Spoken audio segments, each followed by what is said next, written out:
ভেতরে আমার নিচতলা থেকে ছাদ পর্যন্ত প্রতিটা ফ্ল্যাটে, প্রতিটা রুমে, প্রতিটা ওয়াশরুম থেকে প্রতিটা জায়গায় আমরা চেক করছি, কোথাও তার কোনো সন্ধান পাওয়া যায়নি।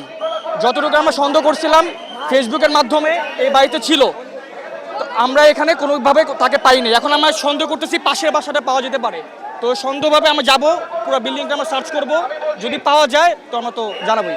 তো আমাদের সন্দেহ ছিল এই বাসাতে, কিন্তু আমরা প্রত্যেকটা বাসা সেনাবাহিনীর সহযোগিতা প্রত্যেকটা বাসায় আনাচে কানাচে খুঁজছি, কিন্তু কোনো জায়গায় আমরা পাইনি। কিন্তু আমাদের সন্দেহ এই বিল্ডিংটা হইতে পারে। আপাতত আমরা এই বিল্ডিংটা খুঁজবো, যদি পেয়ে গেলাম তাহলে ভালো, আর না পারলে আমাদের ব্যর্থতা সবার। আমরা পুরো বাড়ি তালাশ করে ভিতরে ঢুকতে ভাইয়া স্টুডেন্টদের কিন্তু প্রায় 2 ঘন্টা পর ঢুকতে দেওয়া হয়েছে ভিতরে। 2 ঘন্টা পর স্টুডেন্টদের 2 ঘন্টা পর ঢুকতে দিচ্ছে ভিতরে। এটার জবাব দেয় আমরা না, এটার জবাব দেয় আমরা না। তবে আমরা এখানে সন্দেহজনক কোনো কিছুই পাইনি। তবে আপনি যাদের খোঁজ করতেছেন তারা ওই জায়গায় নাই। আমাদের কাছে পুরো ভিডিও ক্লিপ আছে, আমরা পুরো ভিডিও করে এখানে খুঁজেছি। আপনাদের যাদের যারা এলাকাবাসী, যাদের যাদের আমাদের কাছ থেকে ভিডিও লাগবে, আমরা ভিডিও আপনাদেরকে দেখাতে রাজি আছি। আমি ছাদে যাইনি, ছাদে ওরা সবাই গেছে। তবে আমি ছাদের নিচের ফ্ল্যাট থেকে শুরু করে আমার কাছে পুরো ভিডিও ক্লিপ আছে। আমি পুরোটা চেক করেছি, আমাদের কাছে সন্দেহজনক কোনো কিছুই মনে হয়নি। তবে আমরা একটা কাজ করি নাই, সেটা হচ্ছে আমরা সিসিটিভি চেক করিনি। আর বিল্ডিংয়ের ভিতর থেকে কিছু মানুষ আমাদেরকে বলতেছিল যে ওই বিল্ডিং, আগে যে বিল্ডিংটা চেক করা হয়েছে ওইখান থেকে পালানোর সুযোগ থাকতে পারে। তবে আমরা এটা সরাসরি মানে সম্পূর্ণভাবে আমরা এটা জানি না, ঠিক আছে, আমরা সম্পূর্ণভাবে এটা জানি না। তো আমরা যে চেক করে আমরা সন্দেহজনকভাবে কোনো কিছুই পাইনি।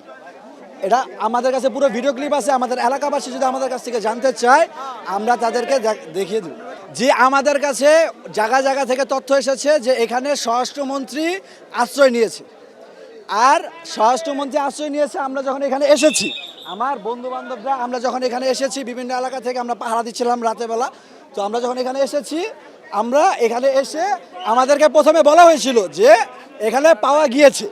তার আধা ঘন্টা পর আমাদেরকে বলা হয়েছে যে না, এখানে কিছু পাওয়া যায়নি। তারপর ছাত্র সমাজ এখানে যারা আছে, জনসাধারণ যারা আছে, তারা খুব উগ্র মনোভাবী হয়ে গিয়েছিল। তো সেনাবাহিনী আমাদেরকে বলেছিল যে তোমাদের মধ্যে থেকে কিছু ছেলেরা আসো, সিলেক্ট হয়ে আসো। তো আমাদের 6 জনকে এখানে সিলেক্ট করা হয়েছিল, 6-7 জনকে সিলেক্ট করা হয়েছিল। আমরা গিয়েছি।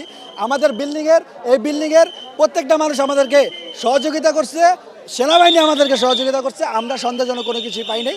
আমাদেরকে এলাকা থেকে তথ্য দেওয়া হয়েছিল যে এদিকে স্বরাষ্ট্রমন্ত্রী পাওয়া গিয়েছে, আপনি ওখান থেকে আমরা এই পর্যন্ত এসেছি।